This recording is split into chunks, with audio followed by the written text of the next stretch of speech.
ഇന്നലെ big boss വീട്ടിൽ കുറച്ച് കുറച്ച് മര്യാദയ്ക്ക് ഉള്ള കാര്യങ്ങൾ പറയുകയും റിയാക്ട് ചെയ്യുകയും ചെയ്തതായിട്ട് എനിക്ക് തോന്നിയത് അക്ബർ മാത്രമാണ്. വേറെ പലരും ചെയ്തിട്ടുണ്ടാവാം.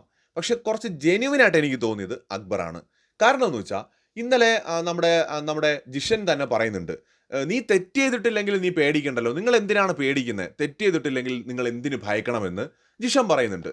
ആ സമയത്ത് നമ്മുടെ അക്ബർ പറയുന്നൊരു പോയിന്റ് ഉണ്ട്. ഇപ്പോ ചേട്ടൻ പറഞ്ഞല്ലോ തെറ്റ് ചെയ്തിട്ടില്ല എങ്കിൽ പേടിക്കണ്ട എന്ന്. ഇപ്പൊ ചേട്ടൻ ഒരാളെ കൊന്നില്ല. പക്ഷേ കുറെ ആൾക്കാർ പറയാണ് ചേട്ടൻ ഒരാളെ കൊന്നു കൊന്നു കൊന്നു എന്ന് പറയുമ്പോൾ ചേട്ടന് സ്വാഭാവികമായിട്ട് വിഷമാവില്ലേ? മാത്രമല്ല ചേട്ടന് പ്രൂവ് ചെയ്ത് കൊടുക്കേണ്ടി വരും ചേട്ടൻ അത് ചെയ്തിട്ടില്ല എന്ന് പറയേണ്ടി വരും. ചേട്ടൻ അത് പറയാതെ നിന്നാൽ ചേട്ടൻ കൊന്നിട്ടില്ല.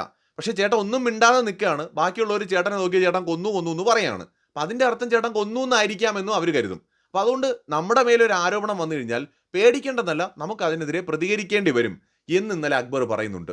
അത് വളരെ വളരെ വളരെ വാലിഡ് ആയിട്ടുള്ള ഒരു സാധനമാണ്. അതായത് ഇപ്പോൾ ഇവർ മിണ്ടാതിരുന്ന എന്ത് പറയും? ഇപ്പൊ തന്നെ ജിസേലിന്റെ റിയാക്ഷൻ കുറഞ്ഞുപോയി എന്ന് പലരും പറയുന്നില്ലേ? അപ്പൊ ഇതുപോലെ ഇവർ പ്രതികരിക്കാതിരുന്നെങ്കിൽ പറയും അതിലെന്തോ ഉണ്ട്, അതാണ് മിണ്ടാത്തത്. അപ്പൊ ഇവരുടെ മേലൊരു ആരോപണം വരുമ്പോൾ, ആര്യന്റെയും ജിസേലിന്റെയും മേലൊരു ആരോപണം വരുമ്പോൾ റിയാക്ട് ചെയ്യേണ്ടത് അവരുടെ ഉത്തരവാദിത്തമാണ്. ആര്യൻ റിയാക്ട് ചെയ്തത് അതുകൊണ്ട് തന്നെയാണ്. ജിസേലും റിയാക്ട് ചെയ്തിട്ടുണ്ട്. നമ്മുടെ ഒരു എക്സ്പെക്ടേഷൻ ലെവലിൽ എത്തിയോ എന്നുള്ളത് വേറെ കാര്യം. ബട്ട് റിയാക്ട് ചെയ്തിട്ടുണ്ട്. അത് അവരുടെ മാനസികാവസ്ഥ എന്താണെന്ന് നമുക്ക് അറിയില്ല. അവർ ഷോക്കായിട്ട് അവിടെ ചിലപ്പോൾ ഇരുന്ന് പോയിട്ടുണ്ടാവാം. അവർ പറയാവുന്ന പോലെ അവർ പ്രതികരിച്ചിട്ടുണ്ട് എന്തൊക്കെ പറഞ്ഞാലും. അപ്പോൾ ഇതിനകത്ത് അക്ബർ ഇടപെട്ട് ആ വിഷയത്തിൽ ഇന്നലെ സംസാരിച്ചതെല്ലാം കറക്റ്റ് പോയിന്റ് ആയിട്ടാണ് എനിക്ക് തോന്നിയത്.